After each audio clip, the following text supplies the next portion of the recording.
Assalamualaikum sahabat-sahabat yang dirahmati Allah.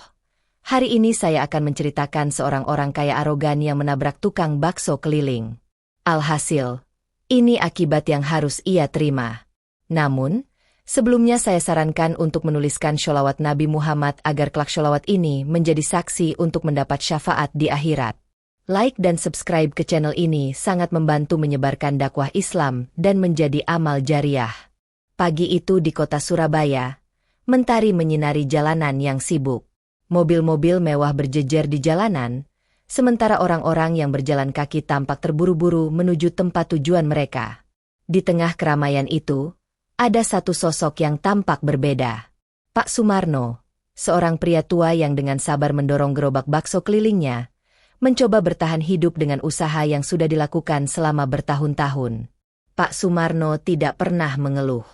Setiap pagi ia bangun lebih awal, mempersiapkan dagangannya, dan berharap bisa menjual cukup banyak bakso untuk membeli obat bagi istrinya yang sedang sakit. Istrinya, Ibu Aminah, sudah terbaring lemah selama berbulan-bulan. Semuanya bergantung pada hasil jualan hari itu. Namun hari itu, nasib tampaknya tidak berpihak padanya. Pak Sumarno melangkah perlahan, mengayuh gerobaknya melewati persimpangan jalan yang ramai. Aroma gurih bakso mulai tercium di udara, tapi tak ada satupun pejalan kaki yang menghampiri. Matahari mulai terasa terik, namun Pak Sumarno tetap berharap ada yang membeli dagangannya. Di sisi lain kota, Ardiansyah, seorang pengusaha muda yang kaya raya, sedang bersiap-siap untuk rapat penting dengan investor asing. Dari jendela apartemennya yang mewah, ia melihat gedung-gedung pencakar langit yang terlihat megah. Dengan mengenakan jas dan jam tangan mewah yang berkilau, Ardiansyah melangkah keluar menuju garasi tempat mobil Pajero hitamnya terparkir. Ardiansyah tidak peduli dengan apapun yang terjadi di luar sana. Pikirannya penuh dengan angka-angka besar, proyek-proyek, dan keuntungan yang terus mengalir. Ketika dia melaju di jalan raya, mobilnya melesat begitu cepat, membelah keramaian kota. Musik dengan volume tinggi mengalun dari mobilnya, sementara Ardiansyah sibuk memikirkan bisnisnya. Tanpa disadari, gerobak bakso Pak Sumarno berada di jalur yang sama. Di persimpangan yang sibuk itu, Pak Sumarno memutuskan untuk menyeberang, berharap bisa menjual baksonya kepada pekerja kantoran yang mungkin lewat. Tapi sebelum ia sempat menyeberang dengan aman, suara deru mesin mobil yang datang dengan cepat membuatnya menoleh. Pak Sumarno membelalakan matanya. Sebuah mobil Pajero hitam melaju kencang ke arahnya, seolah tidak terlihat oleh pengemudi. Pak Sumarno berusaha mempercepat langkahnya, namun gerobaknya yang sudah tua terasa sangat berat. Dalam sekejap, tabrakan tak terhindarkan. Mobil itu menabrak gerobaknya dengan keras, membuat bakso dan kuah panas tumpah di jalanan. Pak Sumarno terpental, merasakan nyeri di dadanya. Tubuhnya terguncang, sementara sisa-sisa bakso berserakan di aspal yang panas. Ardiansyah, yang merasa sedikit terguncang, mengerem mendadak dan keluar dari mobil. Dengan wajah penuh kemarahan, ia mendekati Pak Sumarno yang tergeletak di tanah. "Hei, tua bangka, kamu tidak punya mata ya?" bentak Ardiansyah. Suaranya menggema di jalanan yang sepi. Dia menatap bemper mobilnya yang hanya sedikit lecet. Pak Sumarno yang terkejut dan lemas hanya bisa mengangkat tangan, mencoba menjelaskan dengan suara terbata. "Maafkan saya, Tuan, saya tidak sengaja," katanya dengan suara gemetar. Namun, Ardiansyah tidak peduli. "Kamu tahu berapa harga mobil ini? Lecet sedikit saja, kamu harus ganti rugi," hardiknya dengan nada tinggi, membuat orang-orang yang melintas mulai menatap heran. Pak Sumarno, yang merasa tak berdaya, mencoba menjelaskan lagi. "Tuan, saya tidak punya uang hari ini, belum ada yang membeli." Suaranya semakin lemah. "Alasan dasar tukang becak. Kamu pasti sengaja," kata Ardiansyah dengan nada mengejek. Setiap kata yang keluar dari mulut Ardiansyah semakin membuat hati Pak Sumarno hancur. Ia hanya bisa menatap sisa-sisa baksonya yang tergeletak di aspal, seolah harapan terakhirnya sudah musnah. Ardiansyah terus-menerus melontarkan kata-kata kasar, tanpa sedikit pun merasa bersalah. "Ganti rugi mobil saya atau saya laporkan kamu ke polisi," ancam Ardiansyah, sambil menunjuk bemper mobilnya yang lecet. Pak Sumarno hanya bisa pasrah, menunduk, dan berjalan menjauhi tempat itu dengan langkah yang semakin lemah. Di tengah kepedihan yang menyelimuti hatinya, Pak Sumarno mengumpulkan sisa-sisa gerobaknya yang hancur. Bubur yang dulu menggugah selera kini terasa menyayat hati. Langkahnya tertatih, membawa luka dan kepedihan mendalam. Ia merasa tidak tahu bagaimana harus menjelaskan semua ini kepada istrinya yang sakit di rumah. Di dalam mobilnya, Ardiansyah kembali melajukan Pajeronya dengan tenang, tidak merasa sedikit pun bersalah. Ia mengabaikan penderitaan yang baru saja ia sebabkan, seolah-olah Pak Sumarno hanyalah bagian dari keramaian yang mengganggu perjalanannya. Dasar orang miskin, selalu merepotkan, gumamnya dengan sinis, tanpa menoleh ke belakang. Sementara itu, Pak Sumarno yang sudah sangat lelah, akhirnya tiba di rumah kontrakan sederhana mereka.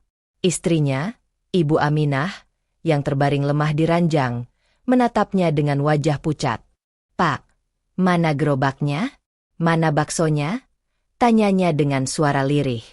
Pak Sumarno, dengan hati yang hancur, menceritakan apa yang terjadi. "Mobil mewah itu menabrak gerobak saya. Tuan Ardiansyah itu marah-marah dan bilang saya harus ganti rugi. Bakso saya semua tumpah, dan saya tidak punya uang untuk membeli obat untuk ibu," katanya dengan suara tercekat. Ibu Aminah hanya bisa menatap suaminya dengan mata penuh rasa iba. Air matanya menetes, mencampur rasa sedih yang mendalam. "Ya Allah, kenapa ada orang sekejam itu, Pak?" lirihnya. "Lalu, bagaimana sekarang? Kita tidak punya uang untuk membeli obat." Pak Sumarno hanya bisa menggelengkan kepala, tak tahu lagi harus berbuat apa. Mereka duduk berdampingan dalam keheningan, perut mereka kosong, dan hati mereka penuh dengan kepedihan. Malam itu, di dalam rumah kontrakan yang sederhana dan gelap, mereka hanya bisa terbaring, memikirkan nasib mereka yang semakin suram. Tak ada yang tahu bahwa kejadian yang terjadi pagi itu akan menjadi titik balik yang tak terduga. Apa yang dialami Pak Sumarno dan Ibu Aminah belum berakhir. Sebuah kisah yang akan menguji keadilan dan harga sebuah kesombongan. Malam itu, di dalam kamar mewahnya yang luas, Ardiansyah terbaring dengan nyaman. Lampu-lampu neon yang indah memancarkan cahaya lembut, sementara udara di apartemennya terasa sejuk dan segar.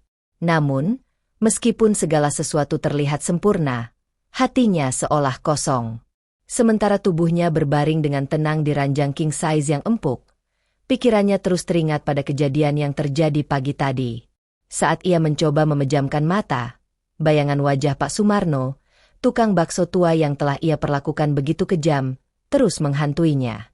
Kata-kata kasar yang ia lontarkan, sindiran yang pedih, dan tatapan penuh kepedihan dari Pak Sumarno terus mengisi benaknya. Tapi sepertinya Ardiansyah tidak terlalu memikirkannya.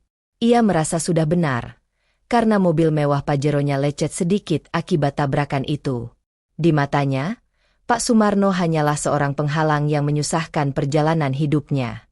Namun, malam itu, sesuatu yang aneh terjadi. Ketika Ardiansyah mencoba memutar tubuhnya untuk berbaring dengan nyaman, ia merasakan rasa sakit yang tajam menjalar ke seluruh tubuhnya. Awalnya hanya terasa seperti kram biasa, namun semakin lama, rasa sakit itu semakin kuat dan menyebar.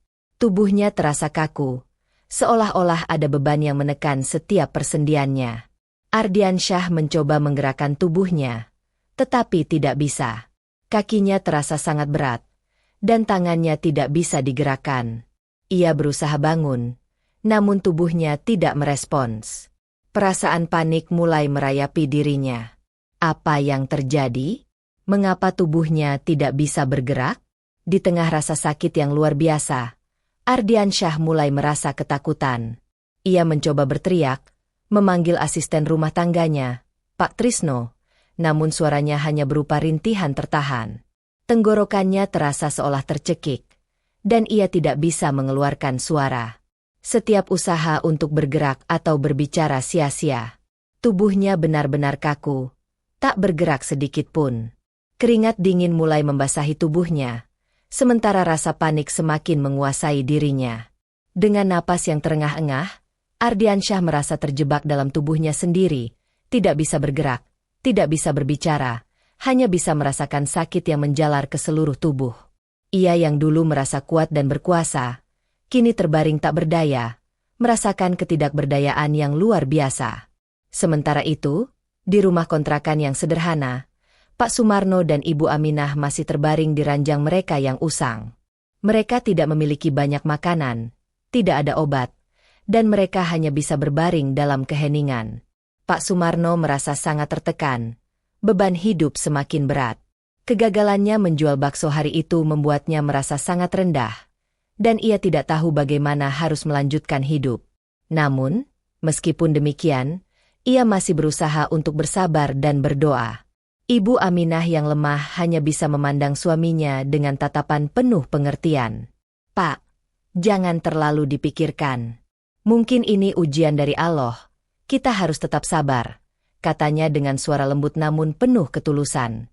Pak Sumarno hanya bisa menggelengkan kepala, merasakan betapa sulitnya hidup mereka.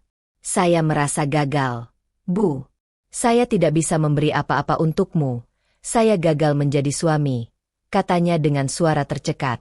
Ibu Aminah mencoba menghibur suaminya, meski tubuhnya semakin lemah. "Bapak tidak gagal, Pak. Bapak sudah berusaha sebaik mungkin. Mungkin memang ada hikmah di balik semua ini yang belum kita ketahui. Yang penting, kita tetap semangat." "Ya, Pak." Namun, kata-kata Aminah itu tidak mampu mengusir perasaan bersalah yang menghantui Pak Sumarno. Ia merasa gagal karena tidak bisa memberikan yang terbaik untuk istrinya. Sementara itu, di luar, malam semakin larut, dan gelap semakin menyelimuti rumah kontrakan mereka. Kembali ke apartemen Ardiansyah, rasa sakit yang ia alami semakin tak tertahankan. Tubuhnya semakin kaku, dan ia mulai merasa sangat cemas. Ia yang selama ini merasa paling berkuasa, kini harus merasakan betapa rapuhnya dirinya. Dalam ketidakberdayanya, Ardiansyah mencoba untuk berpikir, mengingat-ingat apa yang telah ia lakukan beberapa hari terakhir. Bayangan Pak Sumarno yang malang, wajahnya yang penuh kesedihan, kata-kata yang terlontar dari mulutnya, semuanya kembali menghantui pikiran Ardiansyah. Ia teringat jelas bagaimana ia memperlakukan Pak Sumarno seperti orang yang tidak berarti, menghinanya tanpa belas kasihan. Kini, tubuhnya yang terbaring kaku mulai terasa seperti hukuman yang tidak bisa ia hindari. Dengan susah payah, Ardiansyah menggerakkan tubuhnya sedikit demi sedikit. Ia berusaha untuk berbicara, untuk memanggil Pak Trisno, namun suaranya tetap terhalang. Ia merasa seolah-olah ada kekuatan yang menahannya.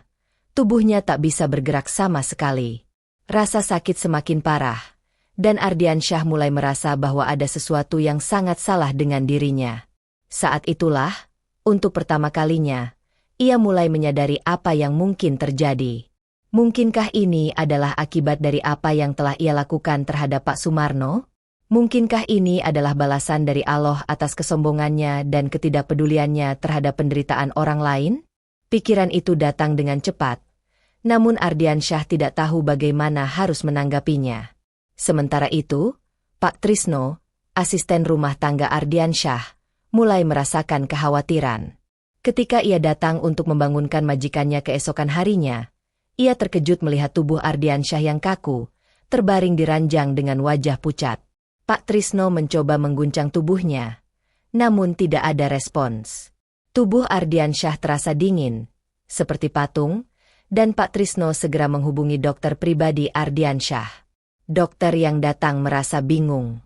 Ia tidak menemukan kelainan medis yang jelas. Gejala yang dialami Ardiansyah sangat aneh, dan dokter hanya bisa memberikan obat penenang sambil menyarankan pemeriksaan lebih lanjut di rumah sakit. Namun, seiring waktu, kondisi Ardiansyah semakin memburuk. Semakin lama, Ardiansyah hanya bisa terbaring di ranjangnya, tidak bisa bergerak, tidak bisa berbicara, hanya bisa merasakan sakit yang semakin kuat. Dalam kesunyian yang mencekam, ia mulai berpikir tentang perbuatannya. Adakah ini azab dari Allah atas kesombongannya? Apakah ini adalah balasan untuk semua kata-kata kasar dan keangkuhan yang telah ia tunjukkan kepada orang yang lebih lemah darinya? Rasa penyesalan mulai merayapi hati Ardiansyah. Ia ingin sekali meminta maaf, mengubah segalanya, namun tubuhnya yang tak bisa bergerak seolah menghalangi segalanya. Penyesalan yang datang terlambat, dan kini ia terbaring dalam kesendirian yang mencekam, merasakan azab yang tidak pernah ia bayangkan sebelumnya. Hari-hari berlalu, namun bagi Ardiansyah, waktu seolah berhenti. Tubuhnya yang dulu kuat dan sehat kini tidak bisa digerakkan sama sekali. Rasa sakit yang terus mendera membuatnya semakin merasa terperangkap dalam ketidakberdayanya. Ketika ia mencoba memejamkan mata, bayangan Pak Sumarno dan Ibu Aminah yang sudah tiada terus mengikutinya. Wajah mereka, penuh dengan penderitaan yang tak terkatakan, mengganggu setiap detik pikirannya. Ardiansyah yang dulu merasa hidup dalam kemewahan, dengan segalanya yang dapat ia beli, kini merasa sangat kecil. Kekayaannya, mobil mewahnya, dan semua harta benda yang ia miliki seolah tidak berarti sama sekali di hadapan kenyataan bahwa ia telah menyakiti orang yang tidak bersalah. Semuanya terasa seperti beban yang sangat berat di hati dan pikirannya. Sementara itu, di tempat yang jauh, Pak Trisno terus mencari informasi tentang Pak Sumarno, mencoba menemukan keberadaan tukang bakso keliling yang telah menjadi korban kekejaman majikannya. Ia bertanya kepada pedagang-pedagang yang ada di sekitar persimpangan jalan tempat kejadian, namun tidak ada yang bisa memberinya petunjuk pasti. Pak Trisno tidak tahu bahwa pencariannya ini akan mengarah pada sebuah kenyataan yang akan membuat hati Ardiansyah semakin terpukul. Setelah beberapa hari mencari, Pak Trisno akhirnya mendengar kabar dari seorang pedagang kaki lima yang mengenali ciri-ciri Pak Sumarno. Pedagang itu memberitahunya bahwa Pak Sumarno sudah tidak lagi berjualan setelah kecelakaan tersebut, dan ia mendengar bahwa Pak Sumarno dan istrinya tinggal di sebuah rumah kontrakan kecil di pinggiran kota. Tanpa ragu, Pak Trisno segera pergi ke alamat tersebut. Setelah beberapa saat mencari di ganggang sempit, akhirnya Pak Trisno menemukan rumah kontrakan yang dimaksud. Rumah itu tampak sangat sederhana, bahkan hampir tak terawat. Cat dindingnya sudah mengelupas, dan pintunya terlihat usang. Pak Trisno mengetuk pintu dengan hati-hati, namun tidak ada jawaban. Ia memanggil dengan suara lirih, namun tetap tidak ada sahutan. Karena penasaran, Pak Trisno mencoba membuka pintu yang ternyata tidak terkunci. Betapa terkejutnya Pak Trisno ketika melihat pemandangan yang sangat memilukan di dalam rumah tersebut. Di sudut ruangan, di atas ranjang yang sudah usang, terbaring dua sosok yang kurus dan terbujur kaku. Mereka tertutup kain lusuh, dan aroma obat yang menyengat mencampur dengan bau tidak sedap. Pak Trisno mendekat dengan hati-hati dan segera mengenali wajah Pak Sumarno dan istrinya, Ibu Aminah. Keduanya sudah meninggal dunia. Tubuh mereka yang kurus dan tak terawat, serta keadaan rumah yang sangat sederhana, menunjukkan betapa mereka telah menderita. Tanpa cukup makanan dan obat-obatan, mereka akhirnya menghadap Allah dalam kesendirian dan kesusahan yang luar biasa. Pak Trisno segera bertanya kepada tetangga sekitar untuk mencari tahu lebih lanjut tentang apa yang terjadi. Para tetangga, dengan nada sedih, menceritakan bahwa setelah kejadian tabrakan itu, Pak Sumarno tampak sangat terpukul. Ia tidak bisa lagi berjualan karena gerobaknya hancur dan uang untuk mengobati istrinya semakin menipis. Beberapa hari setelah kejadian itu, mereka ditemukan meninggal dunia di rumah kontrakan mereka, kemungkinan besar akibat kelaparan dan penyakit yang tidak tertangani. Mendengar berita tragis ini, hati Pak Trisno seperti disambar petir. Ia segera kembali ke apartemen mewah Ardiansyah, ingin menyampaikan kabar duka tersebut. Ketika ia memberitahukan Ardiansyah, reaksi majikannya sungguh mengejutkan. Ardiansyah yang selama ini tampak kuat dan tak tergoyahkan, kini terdiam. Air mata penyesalan mulai mengalir dari matanya yang sebelumnya begitu kaku dan penuh kesombongan. Hati Ardiansyah terhantam begitu keras ketika ia mendengar bahwa tindakan sembrono dan kejamnya telah menyebabkan kematian Pak Sumarno dan istrinya. Ia teringat kembali betapa angkuhnya dirinya saat itu, ketika ia menghina Pak Sumarno tanpa rasa belas kasihan. Wajah Pak Sumarno yang penuh kepedihan, kata-kata yang terlontar dari mulutnya, dan tatapan penuh harap dari Ibu Aminah, kini muncul kembali dengan jelas dalam ingatan Ardiansyah. Selama ini, Ardiansyah merasa dirinya berkuasa dan tak terkalahkan. Kekayaan dan status sosial yang ia miliki membuatnya merasa di atas segalanya. Namun kini, tubuhnya yang terbaring kaku, tak dapat bergerak, dan rasa sakit yang tak terduga membuatnya merasa sangat kecil dan tak berdaya. Ia yang dulu menganggap uang dan kekuasaan sebagai segalanya, kini menyadari bahwa ada hal-hal yang jauh lebih penting dalam hidup ini: empati, belas kasihan, dan tanggung jawab terhadap sesama. Dalam keheningan malam yang mencekam, Ardiansyah merasakan penyesalan yang sangat mendalam. Ia ingin sekali memutar waktu, mengubah semuanya, meminta maaf kepada Pak Sumarno dan istrinya, dan memperbaiki semua kesalahannya. Namun kesempatan itu sudah hilang, dan kini yang tersisa hanya rasa sakit dan penyesalan yang mendalam. Dengan suara yang tercekat, Ardiansyah mencoba mengucapkan kata-kata maaf, namun bibirnya terasa keluh. Ia hanya bisa merintih dalam hati, merasa begitu terperangkap dalam penyesalan yang tak bisa lagi ia ubah. Kekayaan dan kekuasaan yang dulu ia banggakan kini terasa seperti beban yang sangat berat, dan penyesalan itu datang dengan cara yang sangat pedih. Sementara itu, meskipun sudah terlambat, Ardiansyah akhirnya mulai memahami betapa mahalnya harga sebuah kesombongan. Ia baru menyadari bahwa setiap perbuatan, baik atau buruk, pasti akan ada balasannya. Tapi semuanya sudah terlambat, dan penyesalan yang menghantui dirinya tak akan pernah terobati. Pak Trisno berdiri di depan pintu kamar Ardiansyah dengan wajah penuh kebingungan dan kesedihan. Ketika ia masuk, ia mendapati majikannya yang terbaring lemah. Tubuhnya semakin kaku dan wajahnya semakin pucat.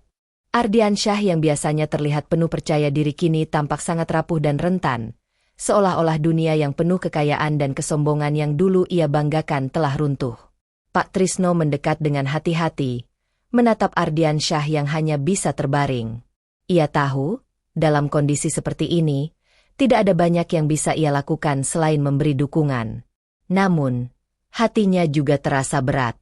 Ia tidak bisa menghindari kenyataan bahwa Ardiansyah hanya bisa menyesal setelah segalanya terlambat. "Pak," suara Pak Trisno terdengar pelan dan penuh empati. "Saya tahu Anda ingin meminta maaf. Tapi kadang, kita tidak bisa mengubah apa yang telah terjadi.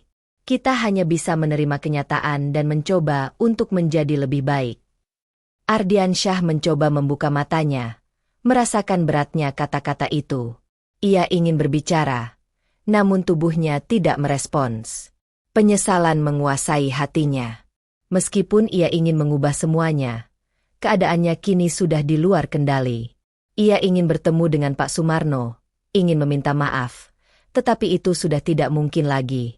Semua yang ia lakukan terhadap Pak Sumarno dan Ibu Aminah hanya menambah penderitaan mereka yang tidak seharusnya. Seiring waktu, kondisi Ardiansyah semakin memburuk. Tubuhnya semakin kaku, dan rasa sakit yang tak tertahankan membuatnya hanya bisa terbaring di ranjang. Tidak ada lagi kemewahan, tidak ada lagi kekuasaan. Semua yang ia miliki tidak dapat menyelamatkannya dari rasa penyesalan yang terus menghantuinya. Pak Trisno, yang merasa kasihan melihat majikannya, mencoba mencari jalan keluar. Ia menghubungi beberapa dokter dan ahli, berharap bisa menemukan cara untuk mengobati Ardiansyah. Namun, semakin ia mencari, semakin ia merasa bahwa penyembuhan yang dibutuhkan bukanlah dari obat-obatan atau pengobatan medis.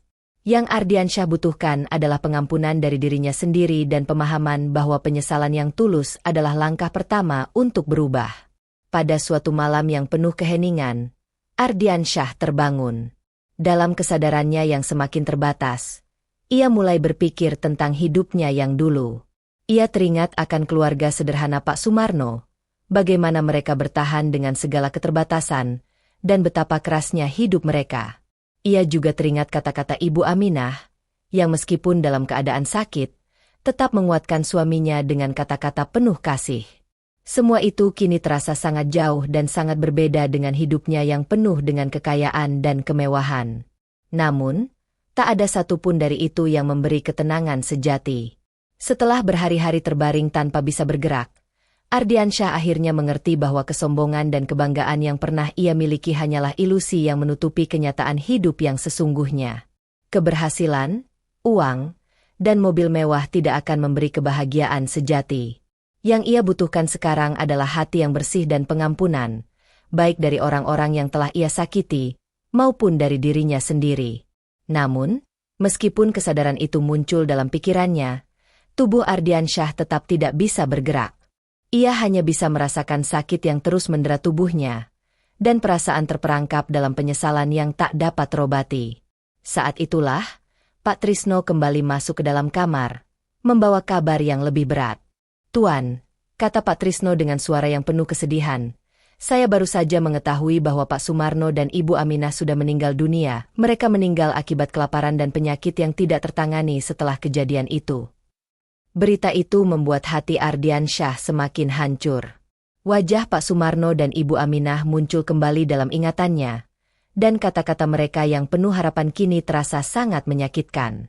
Ia menyadari bahwa keegoisannya telah merenggut nyawa orang yang tak bersalah, dan ia tidak bisa lagi memperbaiki semuanya. Ardiansyah berusaha mengucapkan kata-kata, namun tenggorokannya terasa kering. Ia ingin menangis, tetapi tubuhnya yang kaku dan lemah seolah tidak mengizinkannya.